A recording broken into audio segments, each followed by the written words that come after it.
During a family dinner with my parents, I received a text from an unfamiliar number. Get up and leave now. Don't say anything to your parents. I chose to obey the message. And that's how I found out the truth. The very next day, the police were knocking on their front door.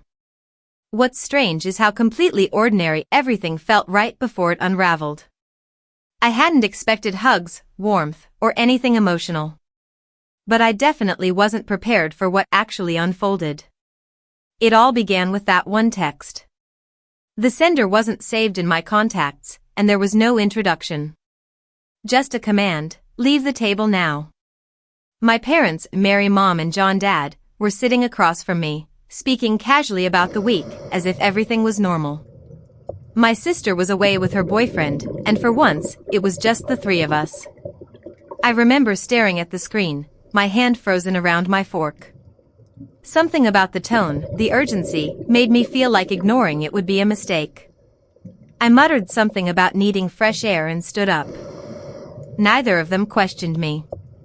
I walked out of the house, my heart pounding, wondering if I had just overreacted.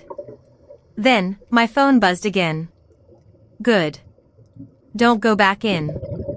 I'll explain later. Confusion doesn't even begin to describe what I felt. Who would know enough about me to send this? Why did I obey? And yet, something deep inside whispered that I had avoided something terrible.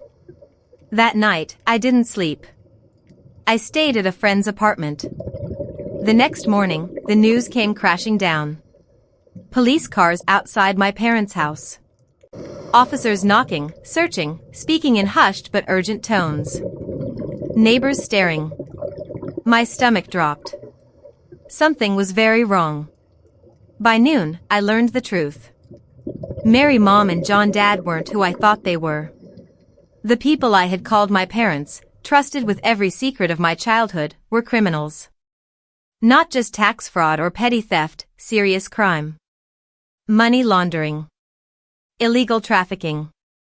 Years of deception wrapped under the surface of our ordinary family life. The anonymous text had saved me from being there when the police raided. From being dragged into questioning, from being treated as complicit. Whoever sent it had known everything. At first, I couldn't process it. My mind kept flashing back to dinners, birthdays, school plays. The normal moments. Mary Mom smiling as she served food. John Dad telling me to study harder. None of it matched what the police reports said. None of it matched reality. But then I remembered the small things I had ignored. The late-night phone calls. The sudden trips. The unexplained money. The way they discouraged me from bringing friends home. And the warning that always felt more like a command, don't ask questions. The pieces started fitting together, and the picture they made was horrifying. I wanted to believe it wasn't true. But the evidence was overwhelming. Documents, bank accounts, testimonies from people who had been victimized. The parents I thought I had weren't just hiding secrets, they were predators in their own right, using the mask of family life as a cover. The police questioned me later, but because I hadn't been in the house during the raid, they knew I wasn't directly involved. That anonymous text had saved me from suspicion. The hardest part wasn't the investigation. It was realizing my entire childhood had been built on lies. That the warmth I sometimes thought I saw in Mary Mom's eyes was just a performance. That John Dad's stern discipline wasn't about raising me, it was about control. About keeping me from looking too closely. I started thinking back to my sister. She wasn't there that night, but I couldn't shake the fear that she knew more than she let on. Especially because of her boyfriend, James. I had always disliked him. Something about him felt off. And suddenly, I wondered if his presence had been more than coincidence. A week later, I received another message from the same number. You're safe.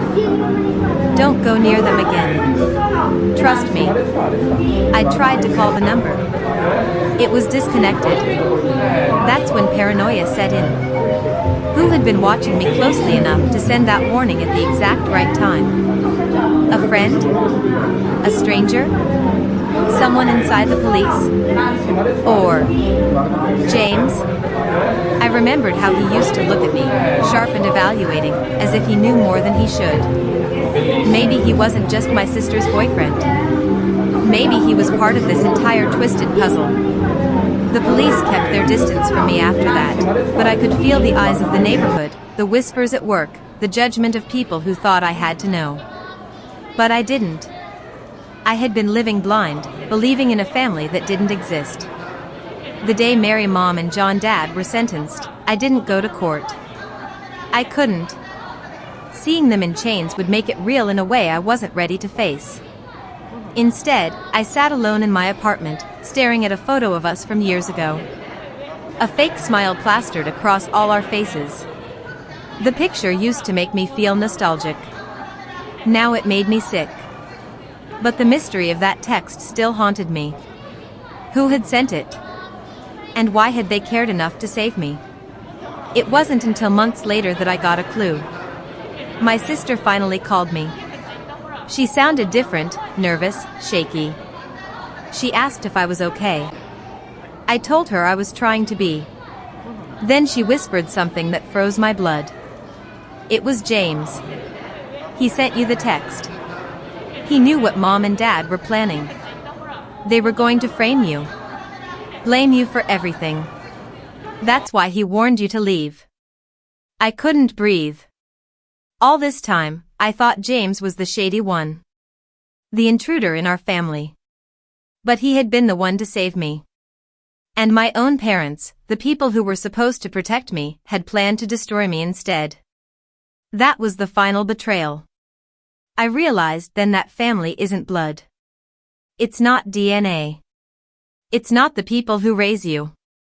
It's the people who choose to protect you, even when they don't have to. James and my sister eventually disappeared from town. I don't know where they went. Maybe they wanted to start over, far from the wreckage of Mary Mom and John Dad's crimes. As for me, I started over too. New apartment. Are you ready? New job. New identity in some ways. Because how do you carry a last name tied to criminals? Sometimes I still wake up at night, thinking about the life I lost. The childhood that wasn't real. The betrayal that still stings. But then I remember that text. That single moment that saved everything. And I whisper a thank you to James, wherever he is, for giving me the chance to walk away. Because if I hadn't obeyed, I wouldn't be here telling this story.